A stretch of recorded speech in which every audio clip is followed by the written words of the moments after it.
Berlatar di sebuah gedung perbankan, beberapa orang terlihat disekap dan diancam oleh pasangan fenomenal Harley Quinn dan Joker. Harley.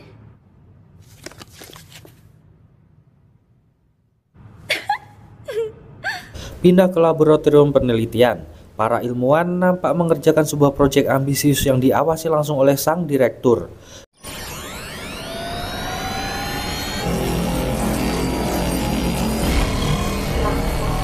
Balik ke gedung, beberapa Solipi nampak akan menyelamatkan mereka, tapi tiba-tiba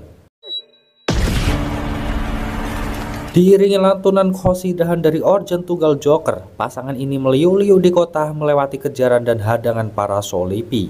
Mereka berdua nampak nggak sabar untuk segera pergi ke dunia baru itu, karena di dunia saat ini korupsi, kolusi, nepotisme, dan kesenjangan sosial amat terasa. Di laboratorium, percobaan mereka menemui kendala, namun ambisi besar dari sang direktur nggak bisa ditolak oleh para anak buahnya.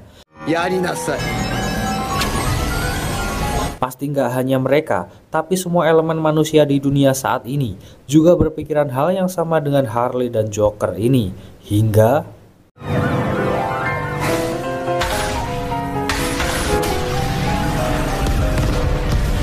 tapi karena kebanyakan orang gak ada yang mengambil tindakan nyata, maka hanya mengeluh dan terpaksa untuk berada di dunia inilah yang bisa diterima.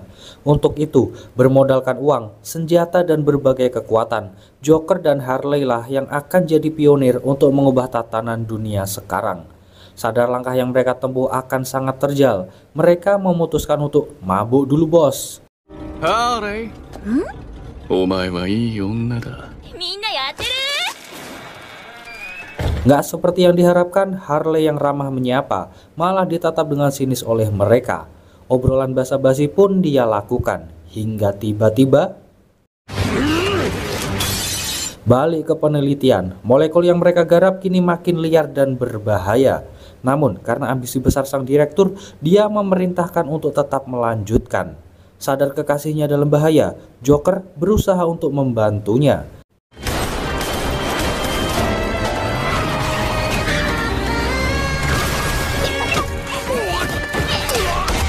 Harley berhasil kabur setelah menghabisi beberapa bandit yang ada. Mencoba menghubungi Joker, tapi tiba-tiba seorang gadis katana ini tiba-tiba aja menyerangnya dan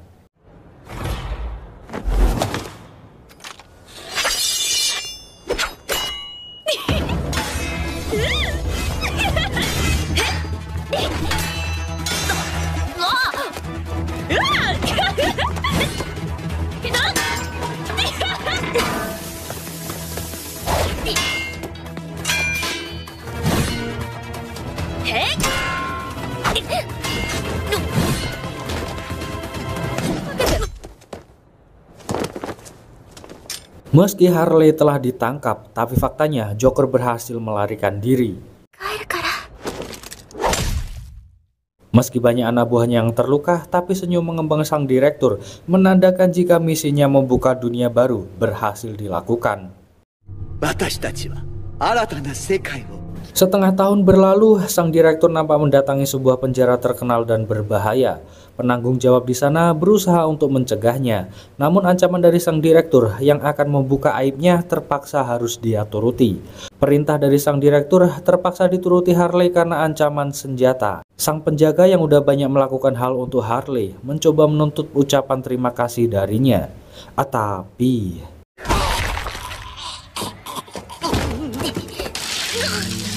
nggak cukup satu orang, nyatanya direktur menyodorkan beberapa nama selanjutnya.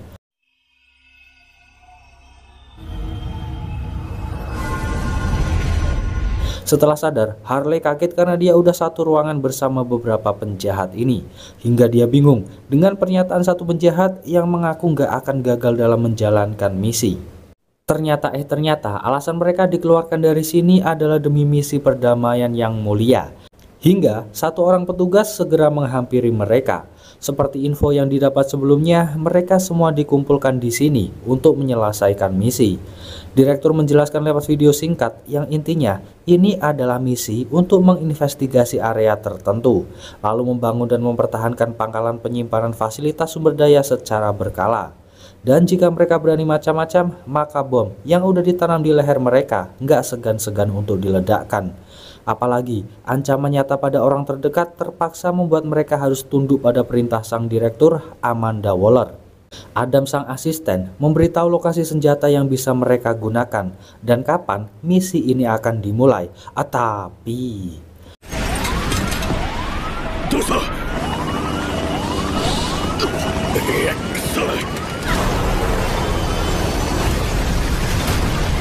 meski Adam dan sang pilot koit beruntung, para narapidana ini berhasil selamat. Nani kore?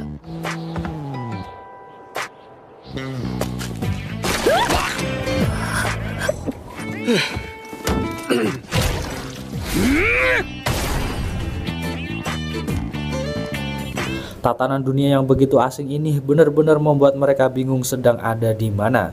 Hingga tiba-tiba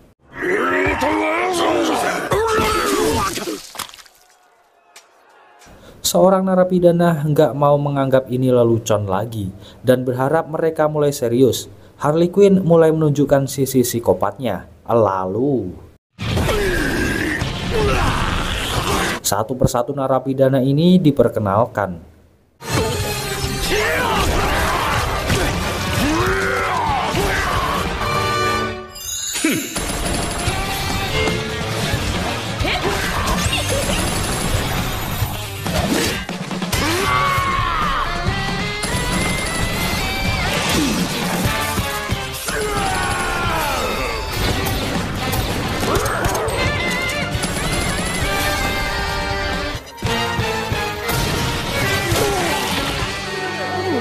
Akhirnya, setelah bos besar mereka terbunuh, rombongan orc yang gak ada habisnya itu bisa bubar juga.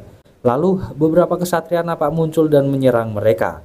Deadshot coba menjelaskan saat tahu mereka mengincar King Shark, tapi para kesatria nggak peduli dan coba nyerang lagi.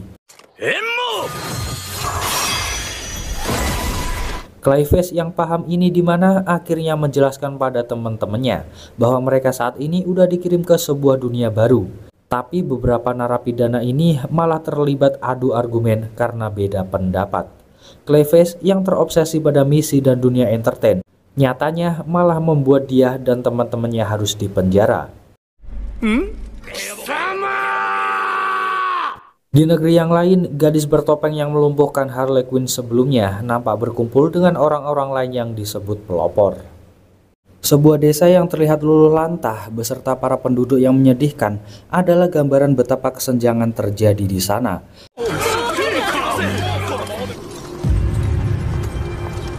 Berbeda dengan para pejabat yang kelihatan hidup makmur di sebuah istana megah ini. Beruntung, di tengah mayoritas para pejabat yang rakus itu, masih ada beberapa manusia yang peduli dengan penderitaan rakyat mereka. Hingga keributan mereka membuat sang ratu marah karena faktanya mereka belum bisa memberantas para pengikut kekaisaran itu.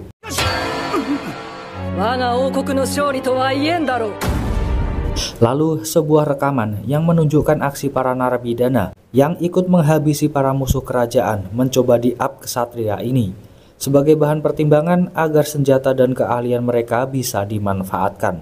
Namun ratu berbeda pendapat. Dia bingung kenapa kesatria yang dulunya adalah pahlawan bangsa ini hingga membuat sang putri menghadiahinya zirah suci kini malah berubah jadi pengecut dan penakut. Dia meminta pada mereka untuk segera menyiapkan strategi untuk perang berikutnya.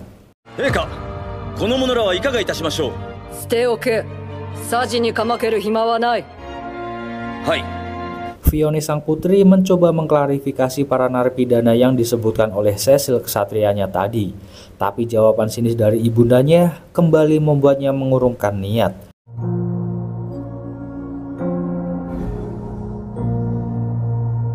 Dari balik kamar mewahnya, sang putri nggak tega menyantap makanan sedang di luar sana para rakyatnya tengah kelaparan. Gak berselang lama, Cecil pun tiba untuk memenuhi panggilannya. Cerita lalu menyoroti Harley Quinn. Dia merupakan mantan psikiater yang memilih terus melakukan kejahatan demi kejahatan bersama kekasihnya Joker. Gak terima dengan perkataan para sipir itu, Harley kemudian balik menyentil pekerjaan mereka hingga rupanya itu hanya mimpi baginya. Clayface dan Deadshot masih sempat-sempatnya berdebat.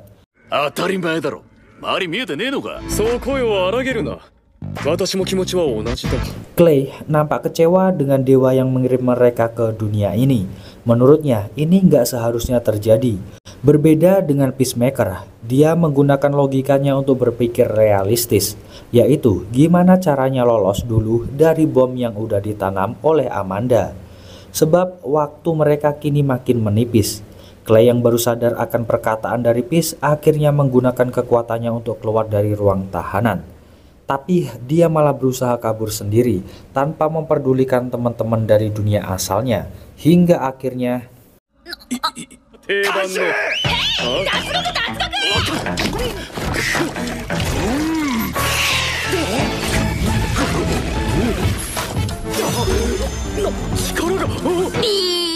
gak berselang lama, para penjaga mengeluarkan mereka karena ini adalah waktunya makan. Belum sempat menikmati makanan, para orc ini datang dan berusaha mengusir para manusia ini dari tempatnya. Meski nggak paham bahasa mereka, tapi Dead tahu aturan di penjara sama aja. Dia berusaha menggunakan kekerasan untuk memberi mereka pelajaran. Melihat sihir yang menjeratnya, Clay berusaha melarang dan berniat untuk melakukan negosiasi dengan damai. Tapi apa daya, kendala bahasa membuat kedua ras itu saling salah paham, hingga akhirnya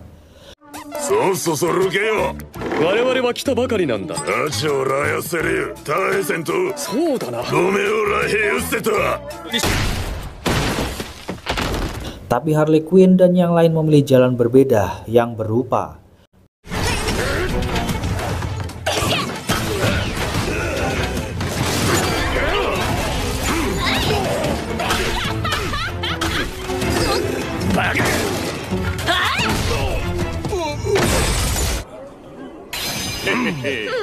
Melihat keributan yang terjadi, penjaga segera mengambil tongkat sihir ini dan yang terjadi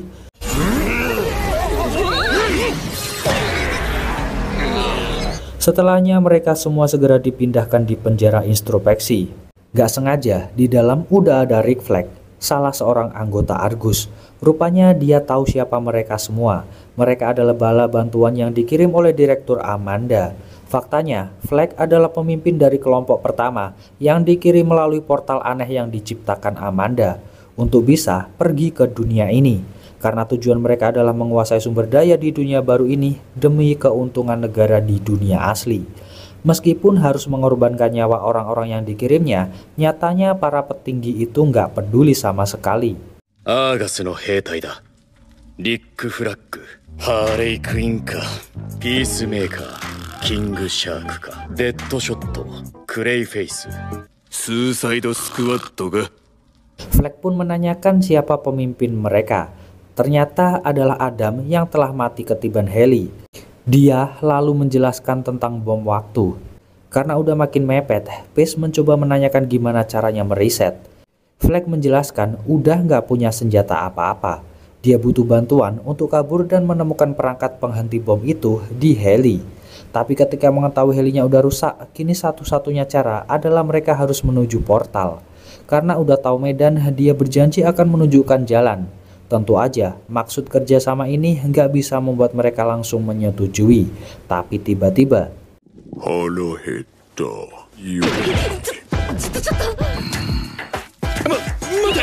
untung aja bujukan dari Flag bisa diterima King Shark. Dia menjebaknya untuk menjebol pintu penjara.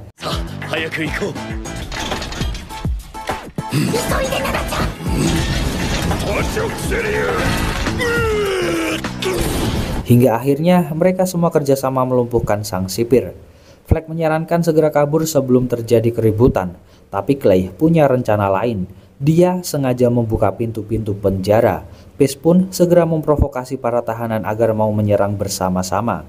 Hingga tongkat sihir itu nggak lagi jadi penghalang bagi mereka. Dengan sigap, mereka segera menghabisi para sipir penjara.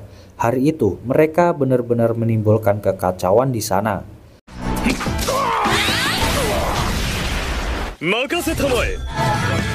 Di perjalanan, Cecil masih kepikiran perkataan Putri Vione yang pengen bicara dengan para terpidana yang dia maksudkan. Tapi, maksud Cecil adalah memanfaatkan senjatanya saja. Karena penelitian nggak membuahkan hasil sampai saat ini, dia pun juga ikut putus asa. Oleh karena itu, sang putri yang meminta agar dia diberi kesempatan untuk menemui dan mencoba bicara dengan mereka.